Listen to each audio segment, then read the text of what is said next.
Okay guys, welcome to the Red Sea Crossing site, and in this we're gonna talk about tabernacling with Yahweh, the Most High, Moses' tabernacle. Guys, what I want to show you is things like this where we're actually doing Moses' tabernacle and how to use this to walk by faith, how to use Moses' tabernacle to come before his throne, to come before the Lord. Okay, so what we're gonna do is, you can see where I am. I'm at the Red Sea. Across from me is the mountains where Moses and the children of Israel received the Torah, the law. And what we want to do is show you this and show you how you can use these things to walk by faith, to walk with the Lord, to walk in the wilderness, okay? So what I have here is I have set up the stations of Moses' tabernacle. In this video, you will see, this is my small setup. You will also see my setup in my RV. And we will also go to Israel and show you the replica tabernacle that is in the land of Israel. And we'll show you the stations and how these stations and the heavenly pattern show us how to bring his kingdom from heaven on earth. So let's look at the stations, and then in this presentation we're going to show you the rest of this. But the idea here, guys, is we can walk by faith. I've been doing this for 3 years. In those 3 years, I've been to like 14 countries. By faith, this is what I do. So I'm sharing this with you so that you can understand these stations, understand their prophetic significance, and do them, okay? We should be doers of the word. So let's take a look. Okay, guys, here is my backpacking Moses' tabernacle. You can see my backpack over there, and everything you see here is, with maybe exception of a couple things, everything I take with me when I go backpacking in the wilderness. And when I do, I think about Moses' tabernacle. I think about the stations of the tabernacle, and you know what it is you're doing, how God provides for your needs and everything. So guys, what I've done is I've taken everything outside, but here you have my tent, my tabernacle. On top of it, you can see my prayer shawl, and all these things, guys, I've had for many years, and I believe by faith he has taken me to the promised land, guys, with everything you see. Now, as you come, the first thing you have is you have an altar. Now, this is my little camping stove. And we're going to show you these in the replica in Israel when they did Moses' tabernacle. So the first thing you have is the altar, and we know that we are to offer ourselves a living sacrifice. Okay? So many of these things are things that you can do physically, but you offer yourself to God. Okay? Then what you would have is the brazen laver, and here it's your water bottle, but it's also your cup. So what we have, guys, is the animals will be slaughtered, and they would be placed in the altar. Now, there's some really interesting things I'm going to show you I've learned as I've looked at this replica altar and incense altar that's in Israel. We're going to show you.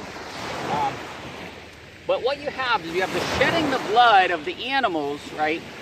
And we know that Christ's blood was shed for our sins, right? And then we have the water, and he is the living water, okay? And praise to his glorious name, I've been able to drink living water in many of the amazing places in the promised land. But remember, when the soldier pierced his side, there came out blood and water. So as we're outside the tabernacle, we have the shedding of blood, and we have the water, okay? Shedding the blood of the animals as a type of Christ, and the water that we would wash the water, but we also drink the water. We drink of the living water. Now, in our example here, what we've done is instead of putting everything inside the tent, I have it all outside the tent just so you can see it. So then what you would would do is you would come into the tent, and this is outside. These two stations are outside, and there's a fence. So in the fence, you come before his presence with singing and joy, right? And then you enter the tabernacle. So these would be inside the tabernacle. We know we have a menorah. In our example, our small example, we have a little lamp, and he said, let your lamp be burning, right? So that's representative of the menorah. And we have our table of showbread, and he is the manna from heaven, okay? So this is our table of showbread. Then we would have another veil. Actually, before that, we'd have an incense altar. I don't have anything to represent the incense altar here, but beyond that, we would have the Ark of the Covenant. And you can see in the previous video, we were talking about the Ark of the Covenant. In our example, close to the size of the box, but basically what we have is we have our things to cook with, our pots. But inside, we put his word, okay? So we put the word inside, and this is our ark, okay? And it's the thing he has called us to be in his presence, okay? So this is our portable Moses' tabernacle. Everything you see fits in that backpack. I also have a video, guys, where on this backpack, I told you about going into captivity and this idea of, you know, following the Lord and living by faith and everything. I have many videos I'll place in the description field describing the prophetic significance. It says, despise not the day of small things. So guys, I've done these as small things, and then I've actually seen them in the land of Israel. So then, you know, obviously what we have is we have our portable tabernacle, and I can't tell you the joy I had when I set up my tabernacle next to his tabernacle in Israel. So we'll go through that next. We'll look at the tabernacle, and I didn't do video in the tabernacle. I didn't think that was appropriate. So what I did is I did some photographs, and we'll talk about the photographs next. Okay. Actually, guys, I forgot. I do actually have frankincense with me, so I do have an incense altar.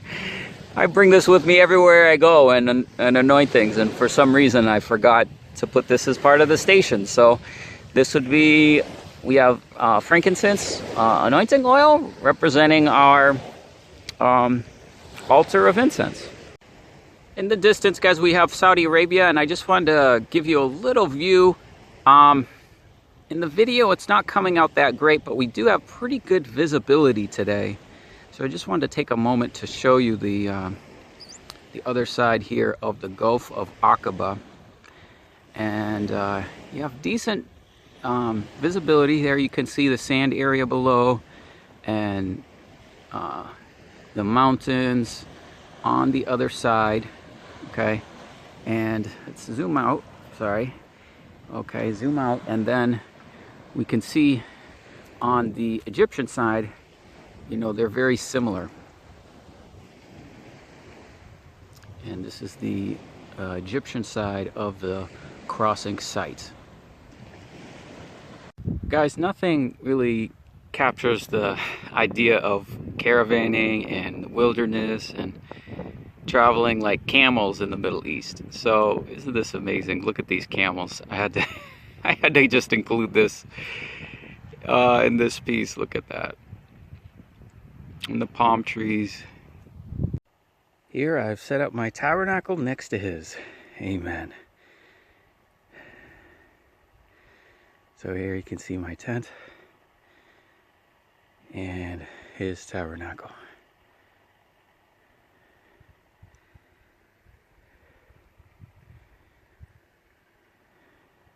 You can see the RVs. I'll show you some Moses tabernacle I set up in my RV.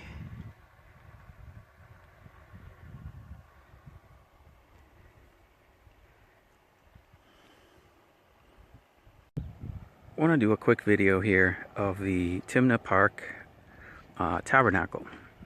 I have some photos of it inside, but I didn't feel like doing a YouTube video inside, so here we are on the outside. Now, I really like this replica. It's a little hard to see from our vantage point, but we have the sun going down and we have this beautiful park. A man-made lake there with palm trees and everything, and a restaurant, and they have these Germans that made this park, excuse me, not the park, but the Tabernacle. And if we look closely, we see there's an altar. It's a wood altar overlaid with copper, bronze, and there's a grate inside, which you can't really see from our angle because it's probably about halfway through. And here's our brazen laver and the tabernacle. They are using the right cubit and the right measurements. You can see RVs there in the background. And I'll show you photos of it inside. But there's the tent poles, and there are 60 tent poles, and it's a really nice rendition. I think the thing that I really got out of it, a few things I really got out of it, the tour guide was really nice. It was really good to see Yeshua expressed throughout the tabernacle. And the other thing was the grate. So just like there's a grate in the altar, which I can show you, there's also a grate in the incense altar. So those two altars are very similar. But here we have the sun going down, and again, I'll show you some of the photos of this inside. He has made us kings and priests in the order of Melchizedek. So we have this Exodus we've been doing for a number of years, and how exciting to have my little tent, my tabernacle, camping out next to this replica Moses tabernacle. This happened just a little bit after the Feast of Sukkot, but how exciting, what a blessing, what a marvelous thing to do this. So this is the replica. We have the outside tent, we have the tabernacle, the altar, brazen laver, the larger view, again, closely tabernacling. It had the RVs on the outside. And at first I looked at those RVs and I thought, oh, how tacky, how can they just park those there? But it's kind of like modern camping, right? So we're camping around the tabernacle. And look, you're not going to get a lot of the people to get in tents like me, so a lot of you will be in RVs if you will do any kind of Exodus. So, and I know some people that do Sukkot, that's how they do it. So I think that's kind of funny and ironic. So here's our tabernacle. And here we have the posts of it, and this is looking out from the tabernacle. We have a brazen laver and the altar, and here's the inside. So inside what we have obviously is our table of showbread and our menorah. Now the table of showbread, of course, is the manna. And guys, when you go in the wilderness, you need food, you need food, you need water. And so you have to trust in him, He said his will, his meat or his food is to do the will of him that sent him. And he said, the man shall not live by bread alone, but by every word. So these are all just the testimonies of him and the manna, that you trust in him and have faith in him, okay? And then, okay, of course, we have all kinds of revelation of the menorah, the 7 lamps, which are the 7 eyes of the 7 spirits of God, okay? Lots on that, but that's the revelation that has to lead you and guide you. And, of course, we have the 2 priests in this. We have a high priest, and then there is the secondary priest and his garments. Might have a little more close-up view of that. Now, we're going to go back outside and look at the altar and the brazen laver in a moment. But here we have the altar of incense. Now, what's interesting about this, it's 2 cubits high, I believe. But if we look at the kind of structure of this. This is very similar to the altar that's outside. So they have a grate here, and what you would do is you have 4 horns, right? And you put the blood on the 4 horns, but you would get, you can see the shovels here, you would get the coals from the outside altar, guys. This is really important because there was Nahab and Abijah, they took strange fire and they died as a result of getting strange fire or putting coals that were not in this proper order. So you must use everything within the tabernacle for everything. So you would have to get coals outside, put those coals in here, and you'll see that the outside altar is very similar to this. However, this is, I believe, 1 cubit by 1 cubit and 2 cubits high, if memory serves me right. That is the altar of incense. Here is their Ark of the Covenant. And of course, we just did the video on the Ark of the Covenant where we have the cherubim standing on the sides. And this one, just like all the others, has the cherubim on the box.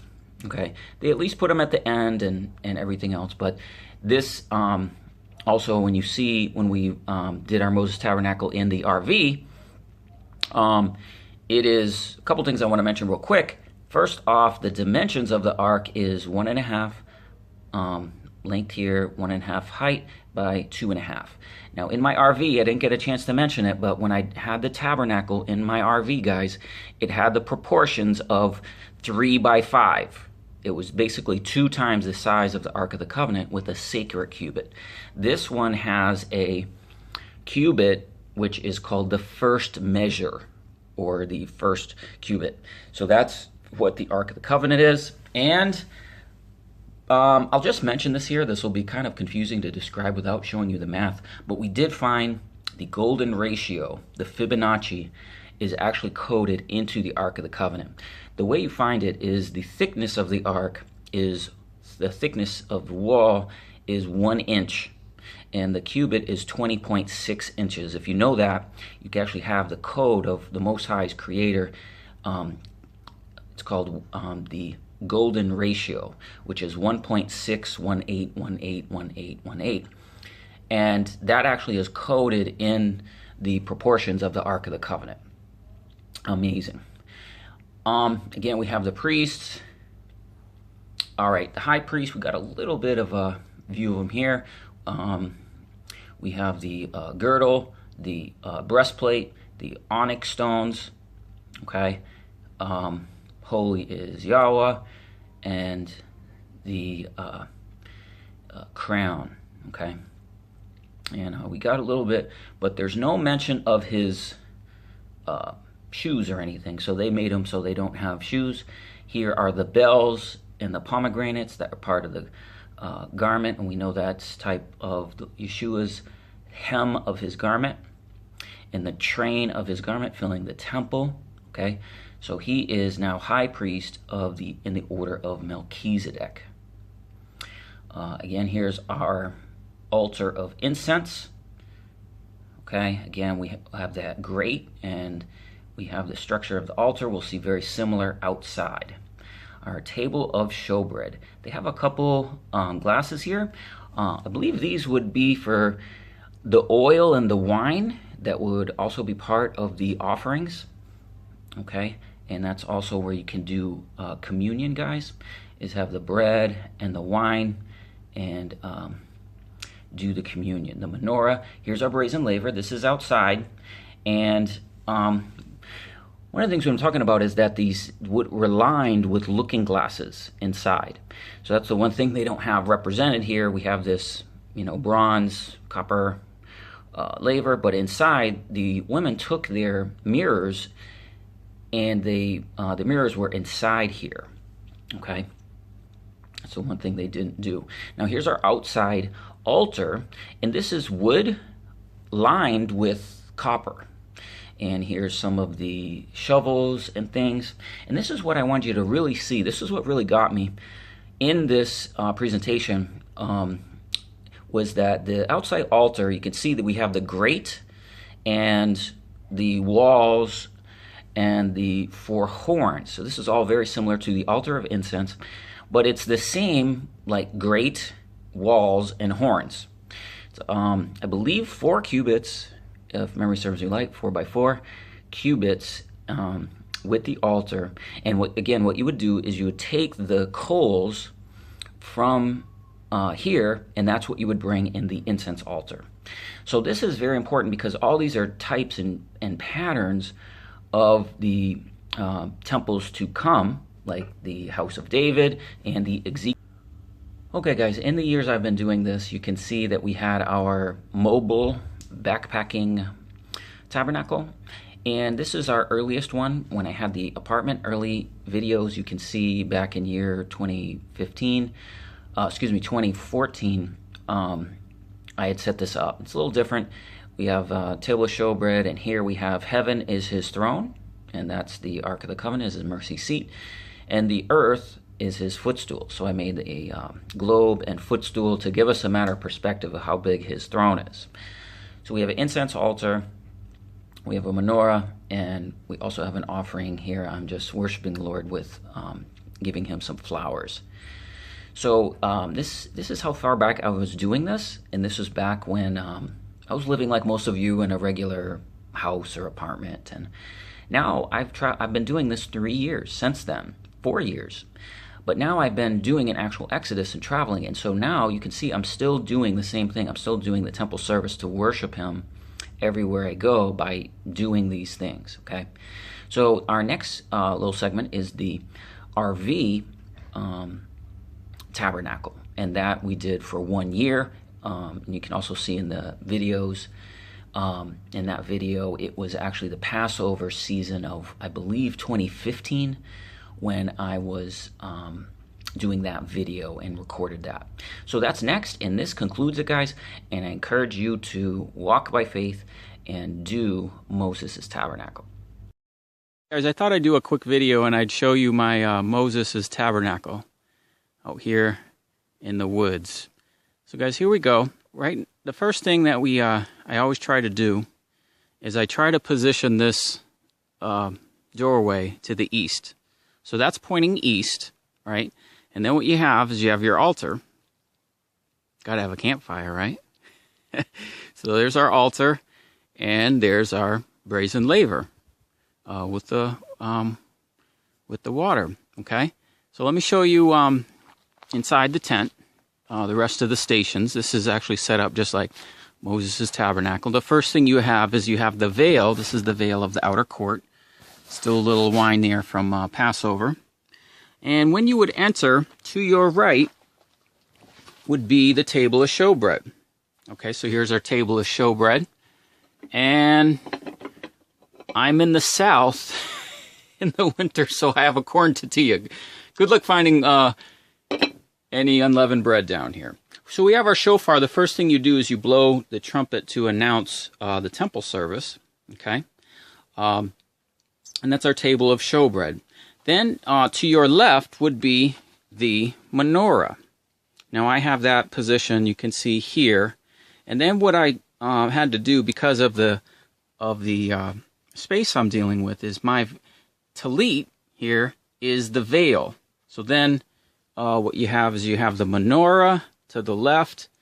To the right you have behind the veil. We know this because of Hebrews. It says that the altar of incense is behind the veil, and here's our altar of incense. Okay, and so here's our veil, and behind the veil we would have the Ark of the Covenant. So here's our Ark. Here's our mercy seat. Now you'll notice that the door is pointed towards the east, but the seat is pointed towards the north. In doing some study here, this is actually correct, because what would happen is these, I put some sticks here so you could see, these sticks are actually the posts that the Levites would lift the ark with. And what they would do is they would actually proceed in this direction. They would actually point east. Okay? And they would point to the point where they would actually come right up next to the veil. Now here, our veil is here because of the space we're dealing with. But picture, if you will, the staves coming right into the right into the veil. Okay, but what would happen is the seat then, it's not pointed east, it's actually pointed north. So this is actually correct position-wise where that seat is. Okay, so so those are all the positions of Moses' tabernacle. So this is the last day of unleavened bread, and I just wanted to show this to you guys. There's other things I do as I do a temple service. But I just wanted to show you this. Some of you guys find these things interesting, so I do my best to share. All right, so stay posted, guys. We'll have some more soon.